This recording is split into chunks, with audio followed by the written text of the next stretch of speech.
I counted it as a great privilege to edit the book Shades of Black, The Origins of Colour Consciousness in the Caribbean, and it was a joy to work with my two colleagues, the Reverend Alton Bell and Nigel Pocock. Now, through this book, we trace the origins of colour consciousness from its earliest days in the colonial history of Britain through to its fallout in the everyday lives of people in the Caribbean and the migrant communities in Britain, amongst whom I've been working since the days of the Windrush generation in the 1950s. Alton has asked me to highlight one of the most significant chapters in the book, which is looking at the third generation of social change that is found in chapter 5. I think I was the first to see the significance of this theory back in the 1960s, and I wrote a paper on the subject, which was published in the academic sociological journal Social Compass in 1971. The theory notes that the first generation of migrants who have to face the onslaught of social and cultural change and all the difficulties that entails, including, of course, facing prejudice, discrimination, and hardship.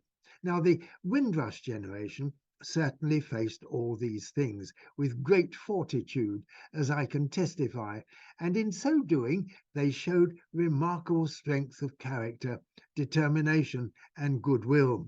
Now, they paved the way for the second generation who were born in this country and were therefore British citizens, and they had different expectations from their fathers. Their expectation was for full integration by right of birth.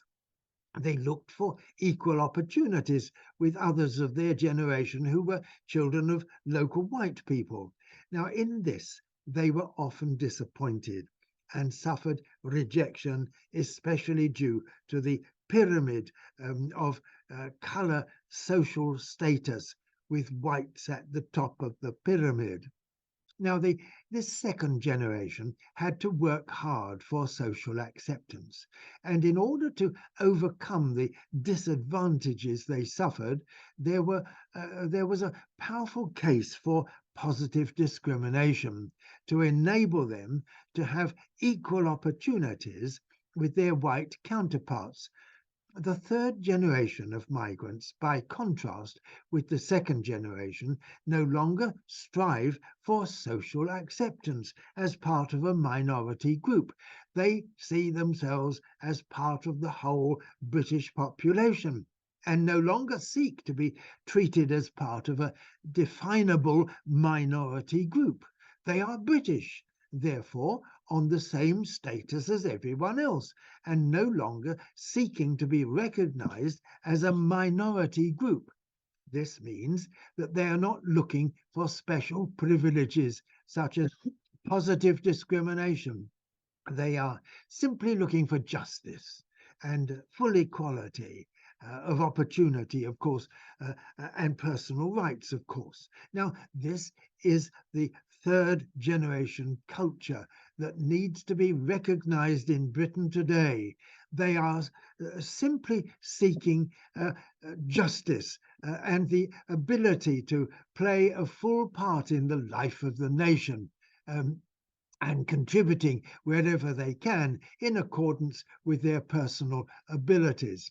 Now, in the book Shades of Black, we look at the different theories of social change and posit the way forward to achieving this kind of social justice and equality that we would like to see for all British citizens.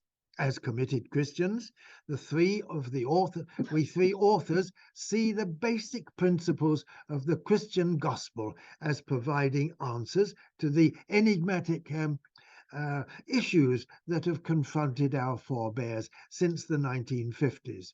And we look forward to the future with both hope and expectation.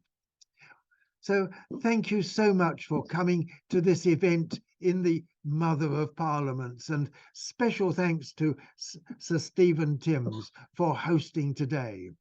I'm so sorry that I'm not able to be with you in person, but I'm grateful for this opportunity of sharing a few thoughts with you on a subject that is very dear to my heart.